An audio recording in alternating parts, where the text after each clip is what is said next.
Okay, the surdic expression on the board can be solved by first of all finding the conjugates and then rationalizing.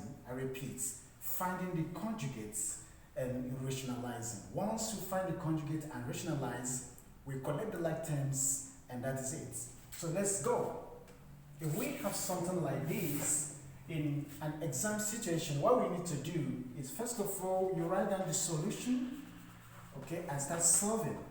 Solution in this form, just state the question the way it is, which is 3 plus square root 2 all over square root 5 plus square root 3.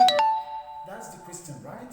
So how do we now find the conjugate? The conjugate simply means the opposite of this. So where we have minus, where we have plus, all these places we have plus, we change them with a minus, and now we're going to do with the denominator, okay? So we have to multiply again using the denominator, which is square root 5.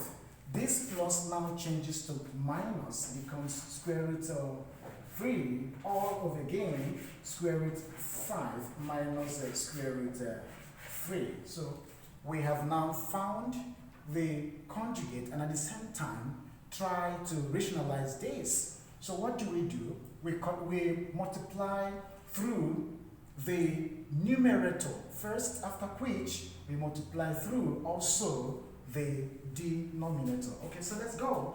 We begin with 3, multiplying everything here, and that gives us the 3 brackets square root 5 minus square root 3, and then we take plus 2 is going to be square root 2, okay, brackets square root 5, and then minus square root 3, bracket close. At the end, we're going to simplify further there. Then we come down here. Again, we take this is going to multiply everything there, and we have square root 5 bracket square root 5 minus square root 3 bracket close. And then we move on with plus square root 3, and that would be plus square root 3, okay? Multiplying everything here, and we have a square root 5 minus square root 3 bracket close once again. All right, so let's see what happens here. So what happens here is very simple. We are taking it this way. So let's see. 3 multiply everything here. It's going to be 3 square root what? 5. And then does this. 3 multiply this is going to give minus 3 square root 3. Okay? So let's see that. Okay? So we are done with this. We move on with this.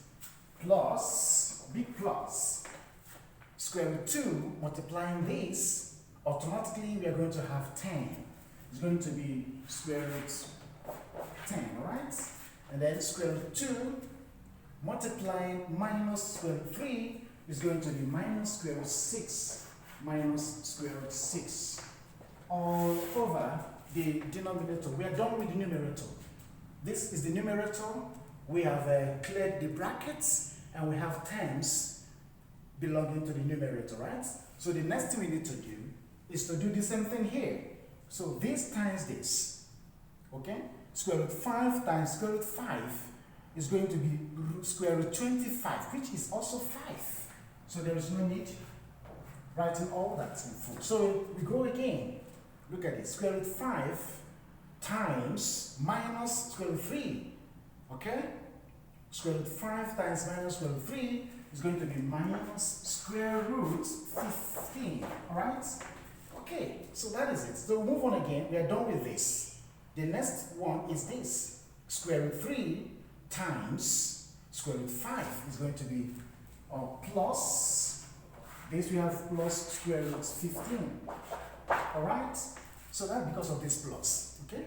And we go again, square root 3, multiply minus square root 3 is going to be square root 9. Of course, square root 9 is 3. So there's no need wasting our time there. We just write minus, where's my duster? we just write minus 3, okay? We just write minus 3. Yes, minus 3, okay. It doesn't end there.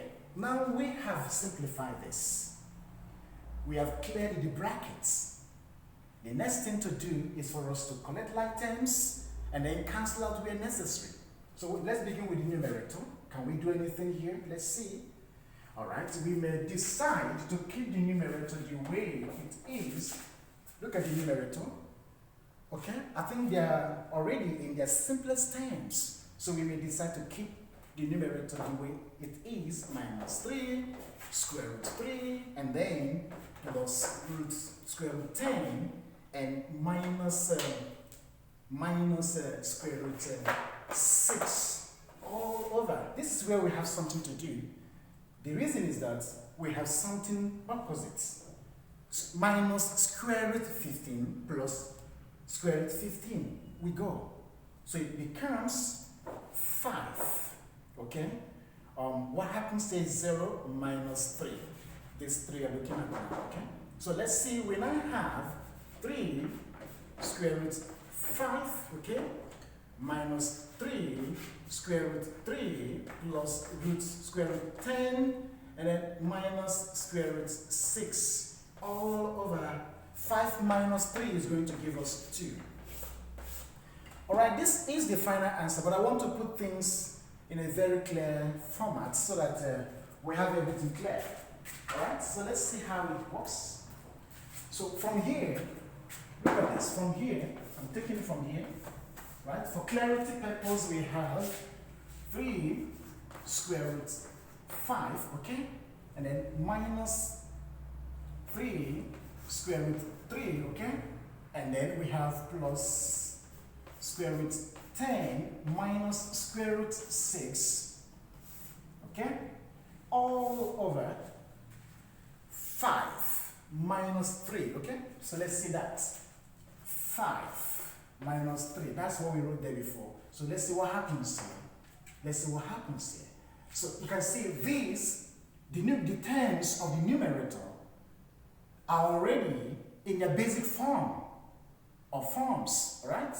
The basic units. So there is no need going further with this. We can simplify further with this. So what we need to do is we quickly put it down the way it is, the numerator, all right? And then plus square root 10 minus square root 6 all over. But we have something here. This is 5 minus 3 is going to be 2. So we can stop at this point. Or we bring it out, we can say, or half. Close, we have 3 square root 5, okay, minus 3 square root 3 plus 10, and then plus square root 10 minus square root 6 all over all that. Okay? A bit, I'm squeezing things up here, so, but this is the correct answer, okay? This is okay.